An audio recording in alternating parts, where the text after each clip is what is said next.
So we'll go ahead and get started. So good afternoon, and thank you for the opportunity for the Office of Recovery Programs to update you on our implementation of Treasury's Emergency Rental Assistance Program.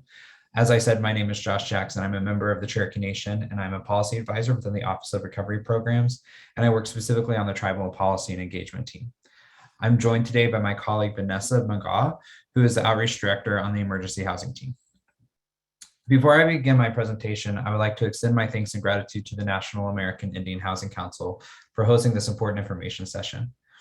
Through your collective work, tribal governments are forging forward with an equitable recovery from the pandemic that has the ability to have long-lasting improvements for tribal communities and those you support.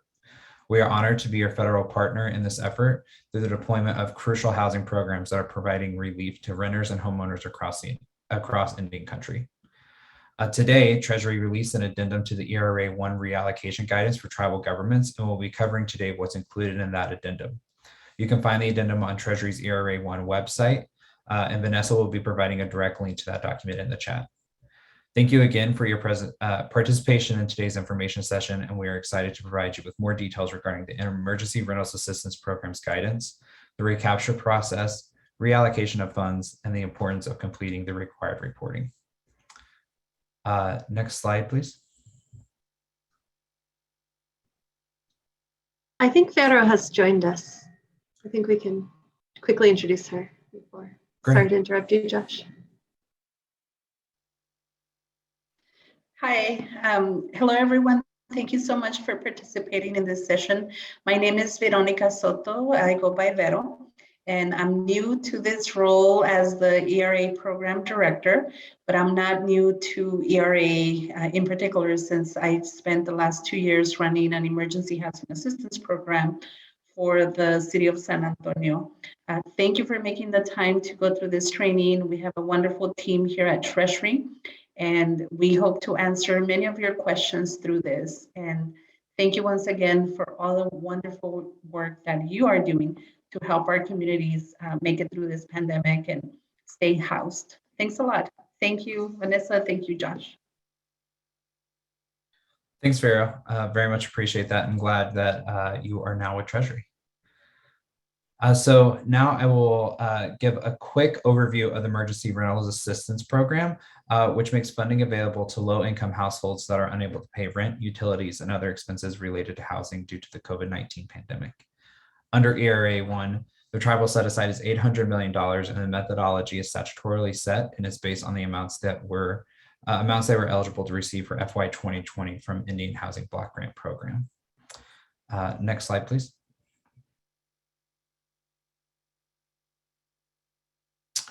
Based on the feedback received in tribal consultations and on one-on-one engagements, we've adopted program flexibilities to address tribal needs in the following ways. We permitted tribes to serve qualifying members living outside tribal lands and non-members living on tribal lands. Allowed self-attestation of COVID-19 related financial hardship and household income.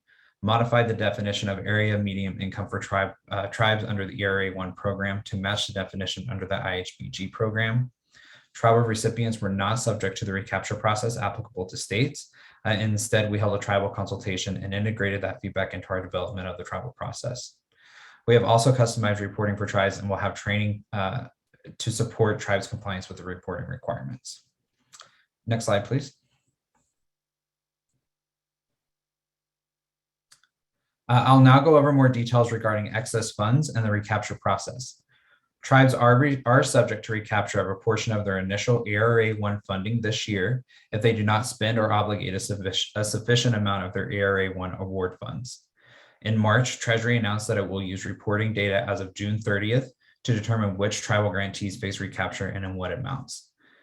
Each tribal government will be allowed to retain funds from its initial ERA 1 award that are unobligated as of June 30th, 2022, in an amount equal to the largest amount of ERA 1 funds the tribe has spent on assistance in any quarter. Any unobligated funds beyond that amount will be considered excess funds and subject to recapture. This means Treasury will use all quarterly reporting data up to June 30th, 2022, the end of the second quarter Q2 2022 reporting period, to determine the largest amount of funds a tribe has spent on assistance in any quarter. The amount of funds left over from the initial award amount is considered excess funds and may be recaptured. I will reiterate that after June 30th, 2022, each tribe will retain unobligated funds up to the highest amount it has spent on any previous quarter. This means that the following data elements will be crucial to the programs retaining the maximum amount of funds allowable under the guidance. This is total obligations up to June 30th, total expenditures up to June 30th, and quarterly reporting data throughout the past year up until June 30th. This is since each tribe or TDHE will be able to retain up to that amount of your best quarter of spending. Next slide, please. Treasury will not recapture funds that a grantee has obligated. Pursuant to the published reallocation guidance, Treasury will consider funds to be obligated if they meet any of the following conditions. The funds have actually been spent providing financial assistance or housing stability services for eligible households. The funds are needed to pay for assistance promised in a commitment letter issued to induce a landlord to enter a rental agreement with an eligible household. More information regarding this can be found on Treasury's ERA frequently asked questions number 35. Or subject to the conditions concerning subrecipients, the grantee has entered into a binding agreement or funding commitment requiring the grantee to disperse the funds to a third party for eligible ERA 1 purposes. This would be a contractual obligation. Further details regarding what criteria is applied to determine whether a grantee has obligated ERA 1 funds can be found in the ERA 1 reallocation guidance. Any funds from the initial ERA 1 disbursement, not including funds received through allocation, that are unobligated on September 30th, 2022 must be returned to Treasury at this time. At that time. This is a statutory requirement and Treasury cannot provide flexibility on this deadline. Next slide, please. Now I'll turn to the subject of the reallocation of funds. As the statute requires, a tribal government may request reallocated funds only if it has obligated at least 65% of its own initial ERA 1 allocation. I will note that any recaptured fund from tribal governments will be prioritized for other tribal governments that request reallocated funds, meaning funding dedicated to tribal governments will remain with tribal governments. I do want to mention funds that tribal governments receive through reallocation process may qualify for a 90-day extension, permitting their use until December 29, 2022. Treasury will provide more additional details on this extension in future communications. Tribal governments that wish to receive reallocated funds may submit a request to receive funds recaptured from state, local, and territorial ERA 1 grantees through Treasury's ERA 1 portal. The portal has been recently updated and is currently open for the current round of requesting ERA 1 funds for the current reallocation round. You have until June 10th of 2022 to submit a request for this round. There will be another round to request funds mid to late summer. Next slide, please. As I've mentioned up to this point, submitting your ERA 1 reports on time is crucial for tribal governments to stay in compliance, as well as allow Treasury to determine the most accurate amount of funds to recapture. Without this data, Treasury cannot ensure ERA 1 funds are being spent on programs on the program's intended use. The next quarterly report for tribes is due on July 15th, 2022 for the reporting period of April 1st, 2022 to June 30th, 2022. Treasury will use this report to measure ERA 1 expenditures, including prior quarters expenditures and obligations to determine excess funds and recapture. It is vital to the program you submit these reports on time. Tribal government should ensure that they have submitted all required past reports, as submission of the most recent report does not relieve the obligation to submit prior reports. Treasury is interested in working with tribes and TDHEs to support successful reporting and make sure that these funds that otherwise will expire at the end of September will best serve housing stability across Indian country. I will now turn it over to Vanessa to provide more information on best practices and highlight a few successful ERA 1 tribal programs. Thank you. Thanks, Josh. And again, now that you've gone over the reallocation guidance and everything that needs to be done in the next couple months, I'd like to just let's move on to the next slide. I'd like to highlight how these funds have been effectively used across tribal lands. And this is only a small portion of the work that has been happening, but a good reminder of all the great work that has been happening. The Northern Arapaho Tribal Housing is allowing tribal members and non-tribal members living on or off the reservation to participate in the program. They are partnering with other nearby tribes as well as the state of Wyoming to ensure that all residents in their area are being served.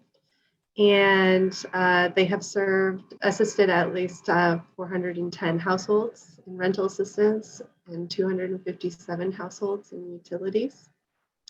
Another example is the Washoe Housing Authority, who has been assisting its members with their rental needs, as well as specifically spending the funds on firewood that would be used for heating and cooling. Their program has helped at least 101 households with rent and 94 with utilities. The Klamath tribes are targeting its members who are facing eviction, resulting in over 600 households receiving rental assistance and nearly 500 with utility payments. And also another great example is the Northern Circle Indian Housing Authority, which is a tribally designated housing entity that works on behalf of 7 federally recognized tribes in Northern California to carry out its housing related programs. The Northern NCIHA has worked directly and proactively with prospective tenants and private landlords and property managers to house members who do not have a current lease. Josh mentioned earlier that one of the ways funds can be obligated is to support those who are being rehoused according to FAQ 35. And this is an example of it happening by a housing authority in tribal lands. So basically, Northern Circle connected its members who are unhoused with landlords, use the funding to help those tenants get a start on new housing. And it was they've reported that it's been a lot of work because it involves building trust and providing additional support beyond rent, such as financial counseling to prospective tenants. So to ensure increased housing stability. And by taking that holistic and human-centered approach to the programs, Northern Circle has been able to secure new leases for over 100 individuals who were previously unhoused. So it's a good example of another use of these funds to help folks. But if you are interested in doing that, please pay attention to FAQ 35. We know that there is a lot more great work happening on the ground by all of you, and we really appreciate your efforts to support housing stability in your communities. Next slide. So Treasury has made a number of resources available to grantees to help them improve their ERA programming. For instance, we have a program and service design section that helps with tips on program website and application processes. We have many promising practices that can help move programs along. This page includes strategies we've heard from grantees on the way to improve their implementation. And I'll include links in the chat to access these resources directly on our website after I finish talking through these various resources. And while there's a lot there, there might be some ideas that might help push your program along, expand the use of funds a little bit, and help move towards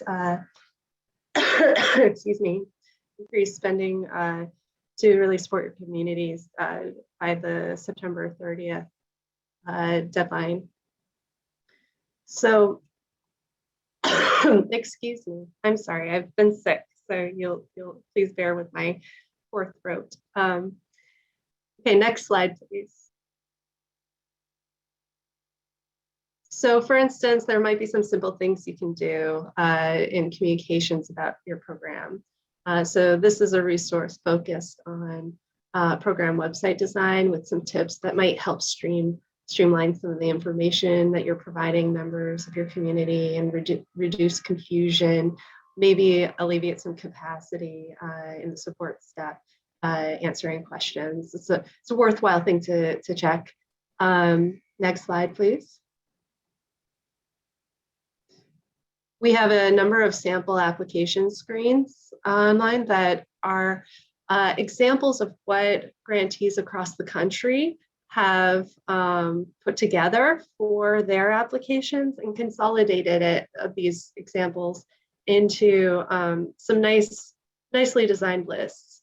And at this point in your program, if you're having trouble, for instance, with like looking at the COVID-19 impact, or people are confused about certain things, these resources might help you think about how you're communicating to applicants, and might help those processes go by more quickly.